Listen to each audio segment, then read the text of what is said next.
Hello guys, মুই হলো তপু। তো ছোটখাটো একটা মিনি ব্লগার্স। তো আজকে টিউশন যাই করি মোর সঙ্গে কি হিলা চলো মুই তোমাকে প্রথম করে বল।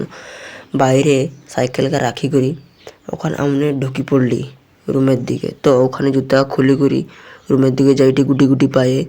তো ওখানে বই বেকা রাখছি দেখি পারো তোমার মানে সব লোক ওখানে রুমে ঢুকি পড়লি। তো এই বন্ধুটাকে দেখি পারো তোমার মানে এর হেডফোন ভাঙিয়ে গিয়েছে, হেডফোন ঠিক করে দে। আর হেডফোন ঠিক করতে যে ক ঘন্টা সময় লাগে সেই নয় জানে। মানে আর কি দর্শক দেখি পাটো চেয়ারে এক লোক বসছে, তার পাশে দু লোক বসছে, তার সেদিকে এক লোক বসছে।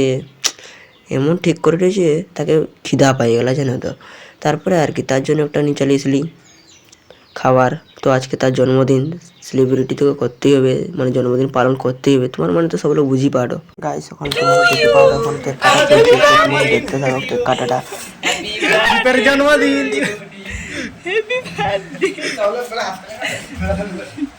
মোটু ভাই কি জিন্দাবাদ। তো গাইস তোমার মনে দেখি পারো এটি তো কেকের জন্য ঝগড়া হয়েছে, তো একদম জাকা মারা পুরা একদম কেক খাবার জন্য।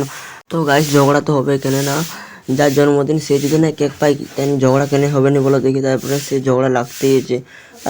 তারপরে এনেকে দু লোককে দেখছো কেক নুটি মুটি করে সে কোণে দিয়ে কেমন বসি বসি দু লোক খানটেন। তো লাস্ট পর্যন্ত কেক পায়নি, বসি বসি দু পাঁচটা পড়ছে কেক, মানে একটু চার পড়ছে সুগা খাটে। তারপরে একে বিরক্ত করেন না কেমন দেখি পারো তোমার মানে। তো গাইস তখন কেক খাওয়া শেষ হয়েছে, এখন আপনাকে জল আনতে পাঠিয়েছি। তারপর জলটা নিজে করি ওকে প্রথম দিয়েছি জল খাইতে। তো জল খাওয়া হয়ে যাওয়ার পর তারপরে ছাদে উঠে গেলি আমনে বল খেলার জন্য। তো দেখি পাটো এর মানে কেমন বল খেলেটে। তারপরে নিচে চালিয়েছিলি, নিচে দেখো ওটা এই বান্ধবীরা একদম উড়ানি করে কেমন খেলেটে। তো গাইস তোমাকে যদি ও ভিডিওটা একটুকু যদি ভালো লাগে থাকে তাহলে ফলো কমেন্ট শেয়ার করে দাও।